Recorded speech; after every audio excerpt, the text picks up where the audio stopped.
Ош мамлекеттик университетинин 85 жылдыгына карата кыргыз улуттук кийиминин баалуулугун арттыруу, даңазалоо максатында этно-фотосессия өттү. Иш-чаранын жүрүшүндө катышуучулар улуттук кийимдерди кийип, обондуу ырлар ырдалып, искусство факультетинин жана индустриалдык педагогикалык колледжинин дизайнерлеринин эмгектери көрсөтүлдү.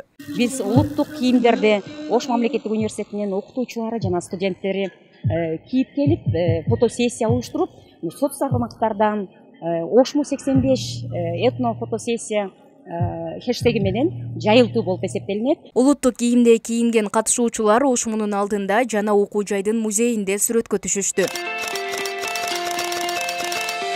Маданий иш-чарага жогорку окуу жайлардан, медицина тармагынан, аялдар кеңештеринин өкүлдөр конок катары катышышты. Кыргыз ким экенин деп ушунта жарыялап, кыргыз улуттук кийимдерин аздектөө, баалуулугун жогорулатуу, аны күн сайын кийип жүрүүгө ылайыктуу экендигин, аны ушул бойдон муундан муунга өткөрүп берүү максатында бүгүн иш-чара өтүп жатат. Иш-чара Кыргыз Республикасынын аялдар кеңеши бирикмеси жана Ош мамлекеттик университети менен биргеликте уюштурулду. Ардактуу окутуучуларга аялдар кеңешинин жетекчилигине ыраазчылык баракчалар жана төш белгилер тапшырылды.